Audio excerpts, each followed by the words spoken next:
So weird because I don't like it's like you can't tell if anyone's now I guess I can tell. But okay, so we've never done this before, but we are live streaming our recording, which makes me laugh because now everyone will see just how many times I mess up in a single episode.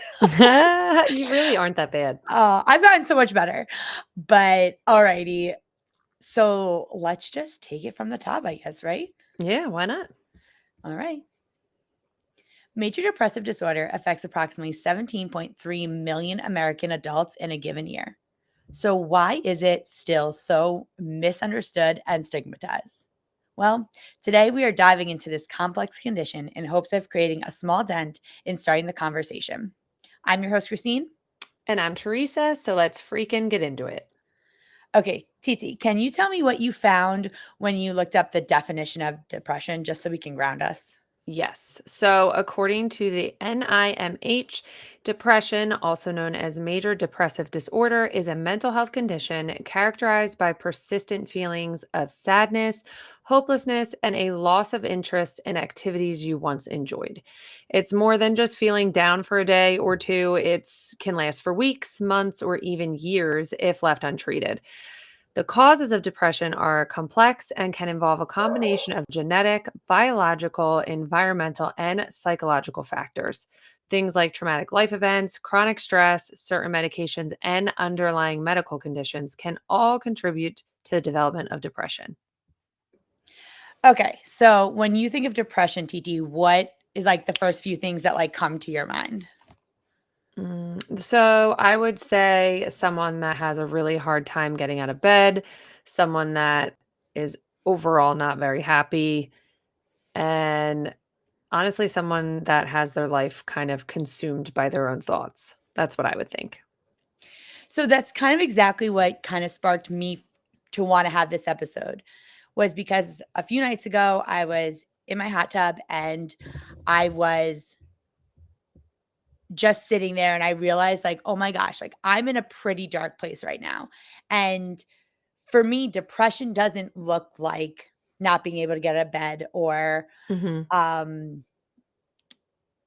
consumed by thoughts, I feel like is not fair to even say because I'm always consumed by my thoughts. Mhm. So I'm gonna leave that one out. But a lot of the stereotypical things that are listed in depression aren't for me. Like I can still put on a pretty happy face. I can Mhm. pretty much make it through my day. I find that maybe my perfectionism turns up a little bit. Or what I really notice is this vast amount of like emptiness. Mhm. Not like unemotional, but not emotional, but just like, no, it seems like there's an ocean of empty inside me, and that's when I'm like usually I'm like, "Oh, no." Like, something's like, I'm Yeah. not in a really good place. Mhm. But that took me a really long time to realize what, like, depression looked like for me, Mhm. because when you start thinking about, like, "Oh, am I happy or I'm not happy?" Or, you know, is it hopelessness or sadness, like those can feel kind of like easy to either like mitigate or like make an excuse for them like off. Mhm. And I find that it's so important to like understand that like there's different types of depression, there's different onsets, and then everyone experiences depression slightly different. Mhm. And I think that society has kind of made it seem like we have control over like this sadness or Mhm. the way that we've like framed it, right? Like, oh, can't get out of bed, right? Like, I think both of us know through different avenues about like not being able to get out of bed or being like so sick, not being able to get out of bed. And I know for me, I could not accept that it was depression as opposed because it felt like it was directly like invalidating that I was like what my body was feeling like. Mhm. But then I started to realize, like, it's not the chicken or the egg, kind of thing. Like, one it all combines. Like, at some point, Mhm. it does become, like, I'm just depressed because 'cause I'm so sick and I can't get out of bed, not so much that my flare-up is still bad. Does that make sense? Yeah. I think for me, it's also very hard to have an idea of what depression is when you don't struggle with it yourself. So I never have. I've been in like I would say ruts and stuff like that, but that's like typical things I think that you would go in ups and downs. I've never actually struggled with depression. So I think it's also really hard for people like me to understand all the nuances in depression because I've seen I've seen very bad depression in, family members and things like that. And then I've also seen the other side of it where I feel like depression can get manipulated. Um, so that's also difficult for someone that never really deals with depression because it's hard to recognize it and recognize which one is actually a reality for someone that they're dealing with, or if it's being cherry picked for someone to use, if that makes sense. No, for sure. Two things. One, when you were talking about that, it made me think of when we first met, you really struggled to understand like my flare ups, or like you're Mhm. like, just text me back. And I'm like, it's just not that easy. And I will never forget the like time you went live, and you like basically gave me like 3 years later this like apology, because like you were just going through like some of your own stuff, and you realized Mhm. it from a different perspective. But I feel like Mhm. that's kind of what you're talking about with depression, like how it's really hard to like put yourself in something that you just seems unfathomable, like, or like Mhm. seems truly like you can't imagine it Well, yeah, happening. because there is varying degrees, like you said, like, there's degrees of, like, I can't get up, I can't get out of bed, pretty severe, but then there's also, like you said, you can function, you can move, but you have that feeling of emptiness, and that's not necessarily as obvious. I mean, that's like, it makes me think of Robin Williams, right? Like, he was Yeah. so, like, happy comedian, then all of a sudden, everyone's like, "What the heck happened?" Like, you No, didn't know. exactly. Like, I feel like this can be a very, very silent battle. And Mhm. also because some of the like stigmatizations that we have, right, around, essentially like, oh, it's something that you can help, just get out of bed, just like see some sunlight. And it's not that easy. And I think the harder part is not realizing it. Like, Mhm. if that makes sense. Like, I don't know, like, for me, it's one thing when I start to realize it, then I feel like I can start to do something about it. Right. But, the process of getting there, I don't always know if I, like, notice, or, you Mhm. never think it's, like, that bad, or this Until it isn't is. yeah, like, this isn't depression, this is just I'm upset because of X, Y, and Z, and, like, that for me, I think is the scariest part of, like, is not realizing that you're getting to that place. Right. And Right. I think, like you said, there's like mild all the way to severe, Mhm. like depression. And I think there's also, and we do this with a lot of things. I think our generation, and I think just with so much consumption and stuff, does this thing where it's like a depressive thought Mhm. like can get misconstrued or like minimized as like, oh, this is just I think I've seen it go both ways, where it's like people will underestimate or like exaggerate, like, like, oh, Mhm. that's my OCD. And it's like, well, your OCD is more than just like organizing your fridge, like. Well, that's the other thing I was gonna say, like, I also do feel like with, like, social media and TikTok and all that, I do feel like mental health issues, and this is gonna sound so bad, and I don't wanna make anyone mad, but, sometimes they're getting to be like a trend. Mm. Like where people will just off the cuff be like, "Oh, yeah," like you said, "I have OCD," and it's like, that's actually a real thing. So and, like, you very well might have it, but you can't just classify it. You know what I mean? Like, it just seems like Well, it's a like one bandwagon right behavior, now. yes, exactly. Like one behavior Right. isn't like encompassing of it. And like, while I think that the awareness and the exposure is obviously overall good for the most part, but there is a lot of serious dangers. One, I mean, knowing your root cause is so important when you're like Yep. trying to get treatment and stuff. And so it's really important that you're not just like diagnosing yourself, and you're also not, Right. you know, like I said, to your point, it's a complicated issue, right? I Yep. think we're seeing that with ADHD a lot, where it's like Yes. so many adults right now going for ADHD that like there's a lot of serious consequences. People aren't able to get their medicine. Doctors are now really hesitant on prescribing medicine, right? Because of like Mhm. I think this new exposure, um, like that social media has brought. Like I said, so I think it is a good thing. I think it does bring awareness, but I think we have to be careful when we're consuming these things that are um already, in my opinion, as a clinician for 15 years, super hard to diagnose. Like I Yeah. like diagnosing is one of my least favorite parts of my job Yeah. because, there are just so many factors that can attribute to it. And you're seeing a snippet of something and you're trying to get it right. And you're trying to like find the root cause to get a treatment to like give this Mhm. person some relief.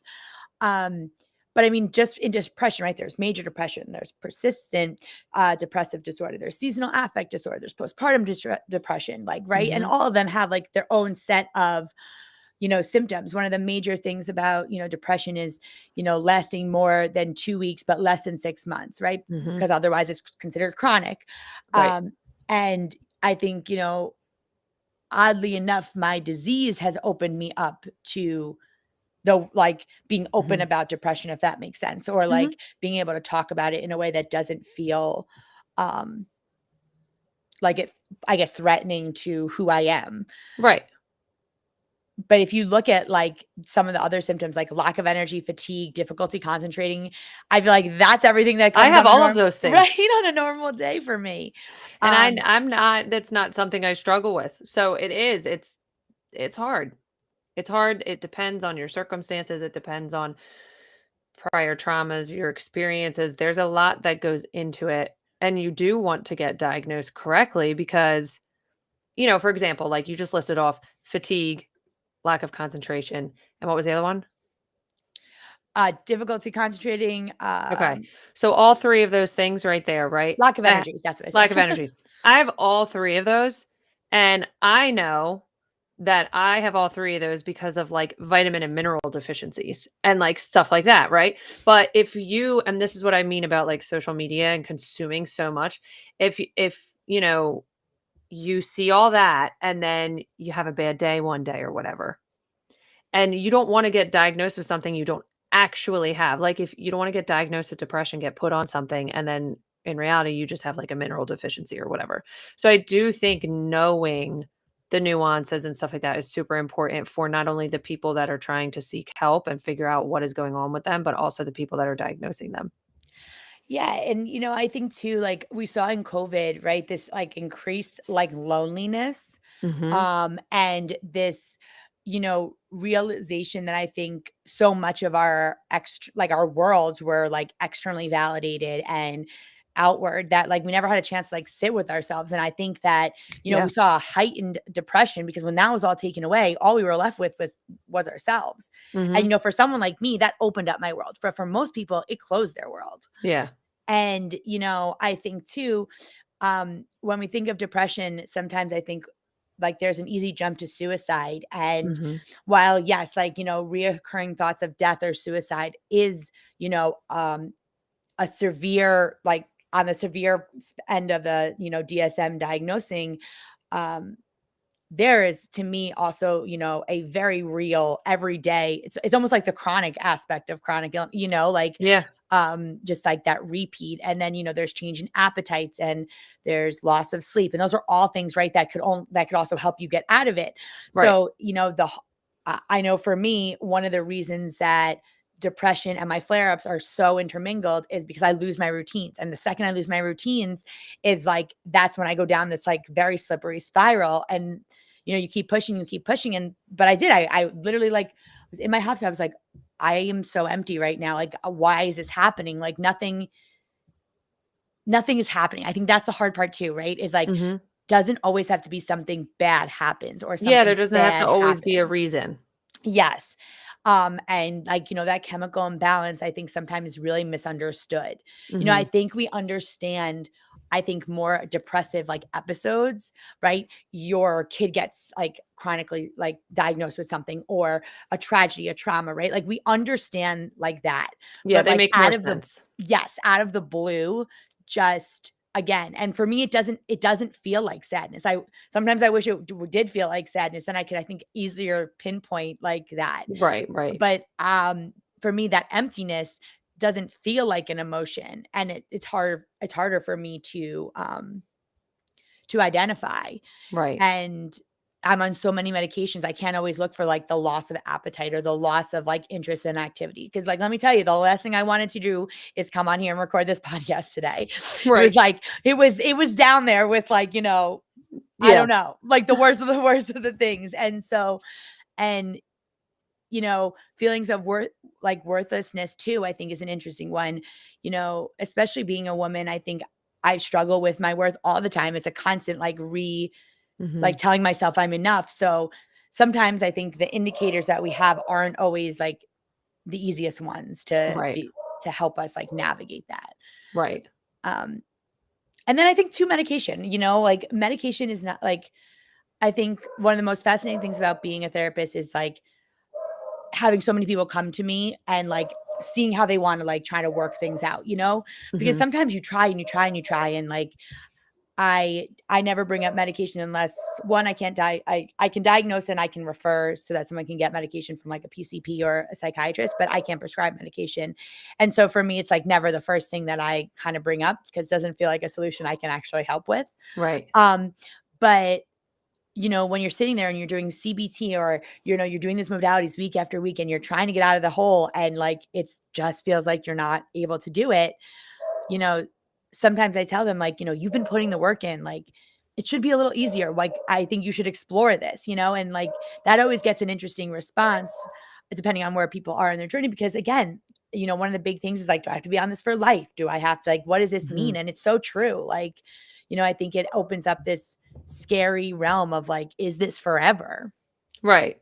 And it's hard because, I mean, I'm on, like, the other side of it in terms of, like, medicating and stuff like that. Obviously, that's up to people and what they wanna do. I, like, am more on the holistic ends of things, and, there are, like, holistic means to try and help mental health and stuff like that, but I think it's not really mainstream right now, and I think that's difficult for people to look into that side of things because a lot of times, right, like, you do, like you said, wanna get to the root cause of why you are depressed, and when you're looking at root causes, not even just, like, trauma and stuff like that, there is other parts of your body that could be affected. So it's interesting because sometimes you can give someone a prescription medication for depression, and it could make them worse, or it could not be enough, or, you gotta not have it with something else, or so it is a lot.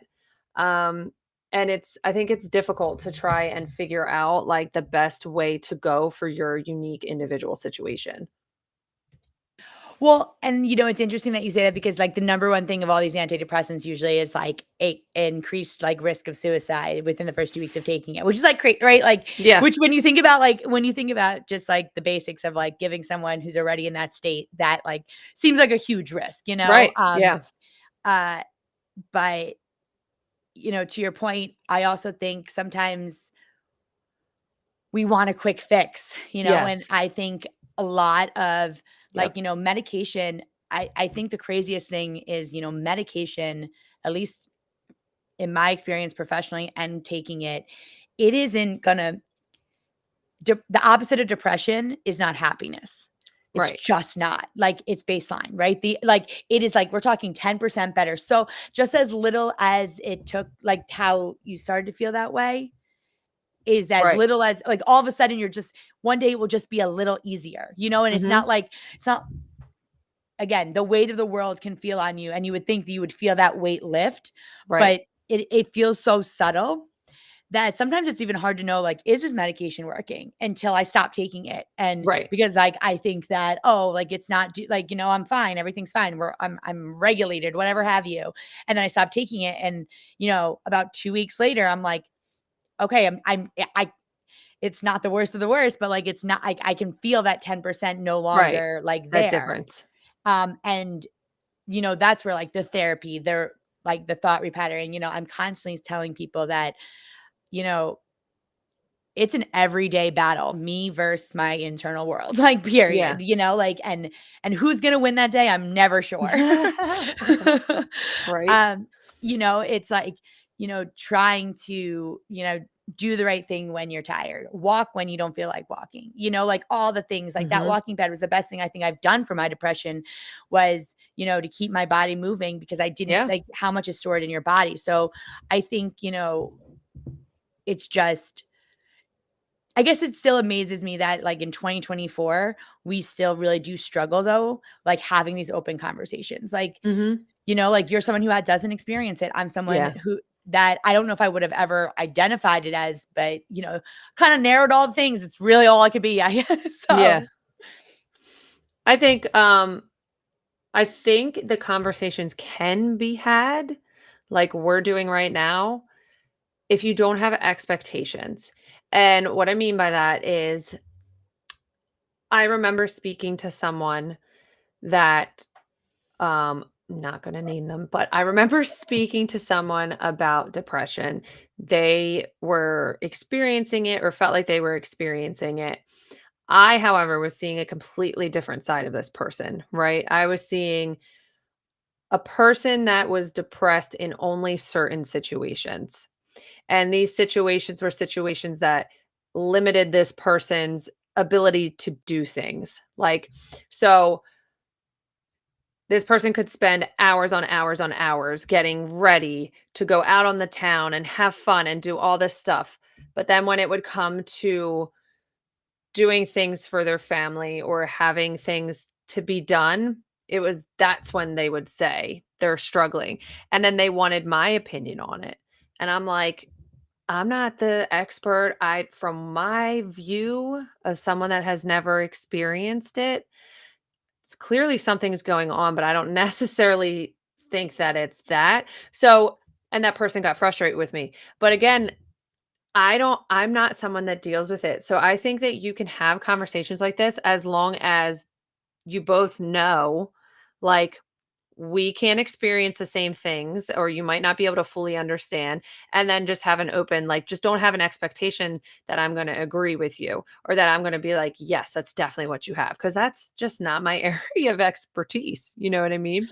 I think people want to feel validated, and that's like the struggle, is like you want to feel validated by people around you and feel seen. And I think that's part of the problem, is like if someone doesn't like know all the factors or whatever, it can be frustrating and it can feel Hmm. invalidating, but that's not what you're trying to do. It's just Right. like that's the way that you see it. Hmm.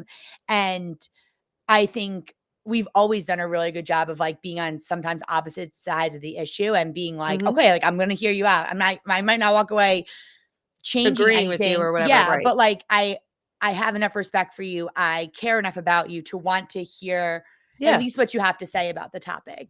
Um, and I think like we've lost that ability to really try to dive into that. Hmm. Um, and I think again, COVID put everyone in this like same position where like we use depression, but the amount of people who were like truly going through depression in COVID and the amount of people who maybe it was difficult or lonely, like Right. there was a difference there. But there was this like very common shared experience that we don't always usually get, right? Like the Hmm. country doesn't always shut down or Right. like give people this, but like you said, I think it's like it's your trauma, it's the way you process. It's honest, quite literally chemical imbalances, like Hmm.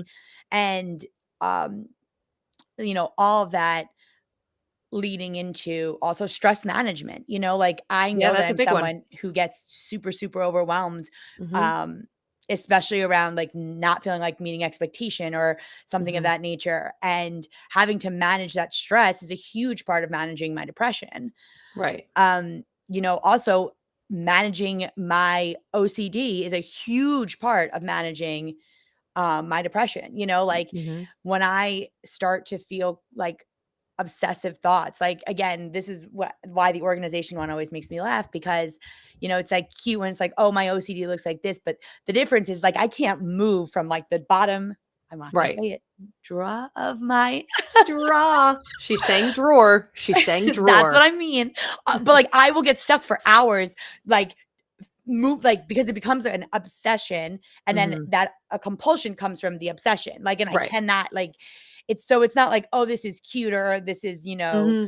um like I like being this organized like freak. It's the difference between, yes, I like it because it's really, if I didn't like it I don't really have a choice. But like Yeah. you know Carrie will always say, I will go for aesthetics over function. And I will every time. Like, it's a matter of like, I will obsess over the way something looks in my fridge if it's because it doesn't all look the same or it's not all facing. And like, that's a hindrance in my life, like that's, Yeah. like it's fun and all when you're looking at, it's become trendy on like, TikTok and stuff to have like these or like restock of clocks. But I've been doing this like, well, you Yeah. know, I mean, I would say my mom would have never allowed that. So let's just say like like when I got to have my own space, it Yeah. was a way that like I really started to like hyper Mhm. um fixate on these things. I mean, but for as long as I can remember, my sister and I like we wanted to share a room when we were both like out of the house, but like it was like the transition period in college. And Mhm. so it's like you were living at home, but you like were not living at home kind of thing. Right. And so we like had this great idea to live together. She literally moved upstairs to like the smallest bedroom of the house because I was folding her underwear because like I just like couldn't open her drawers and like look at them. Like, Yeah. and she's like, I just can't. I can't live with someone who's like, I was Yeah. like, but you don't have to do it. Like, it's not affecting you. And she's like, I can't. But like, and like, this was like a serious thing. Like, and Yeah. to this day, like, I fold them a very specific way, That is so and funny. like, it's like all tucked in nicely, like in like again, in the most ridiculous way possible. But it's the only way to like I can function, Yeah.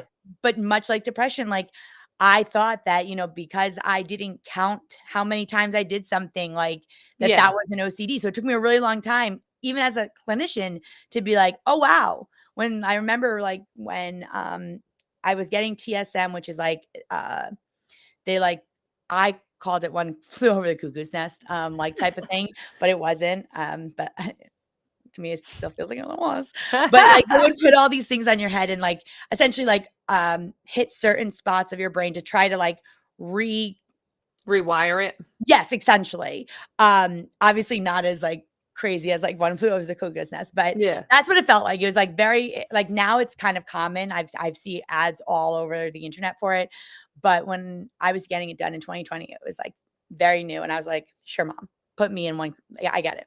I'm Yeah. great." Um But it was through that process did we find that, like, the root of my depression was actually OCD, and so Mhm. they actually didn't know if it was gonna help me, but just having the right diagnosis and therefore the, like, shift in medications, even under the same umbrella was so Yeah, it helpful. matters. It definitely Yeah, it matters. really does. And I think that, just us having this conversation in general starts to hopefully, allow us like check in with ourselves, like not be afraid to Yeah. ask for help or seek professional treatment. You're not alone and there's nothing wrong with you. It's okay to need a little help out of the dark, even if like, your best friend doesn't need that same help. Right. 100%. So anything else on this, TT? What do you think?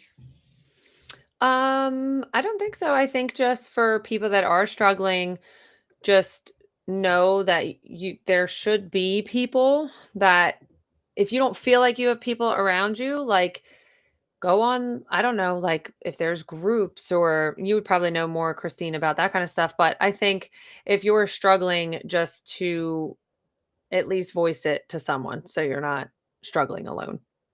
You don't have to struggle in silence. There's places like Cabana Right. that are here to help. And again, there's 17.3 million American adults who are going through this at any given time. Like the numbers are in your favor that somebody's kind of experiencing this, but also suffering in silence alone. Right. So, that's it for this episode of You're Always Fine.